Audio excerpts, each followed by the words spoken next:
I went through a pretty uncomfortable bout of diabetes-related burnout about a year ago, and it was one of those things where I didn't realize how bad it had gotten until I was like, I don't want to do anything, and everything feels like it's related to diabetes, and I'm just sick of it. I'm over it. I can't speak for all people with diabetes. I just speak for this person with diabetes, but I feel like burnout, diabetes-related burnout, is one of those things that kind of ebbs and flows with the normal course of my life. Like, there can be years that go by where everything's pretty cool, and even though there's a couple blips and glitches and other weird-sounding words for strange little life moments, even though there's a few of those, I don't normally get mired in a deep, sort of disgusting, depressive, hard-to-climb-out-of state. And that's where things get a little tricky, because once I'm way down that feeling crummy rabbit hole, it's pretty tough to climb out. Or at least it can be pretty tough to climb out.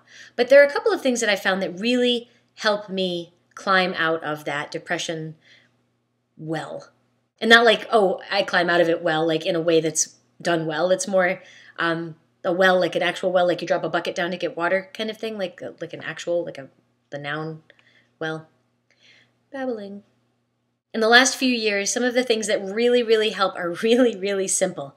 Like you guys. Community.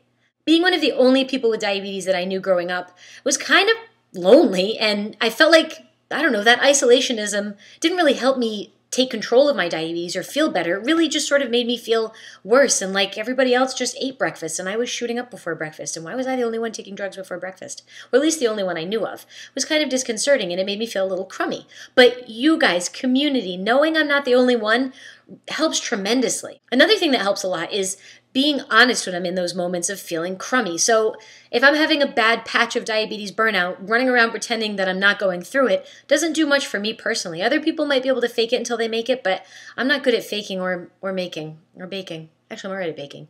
Diabetes irony. I find that if I feel bad, I need to be able to say out loud that I feel bad. Something about being able to say that is cathartic, and it makes me feel better instantly. Admitting it unburdens me.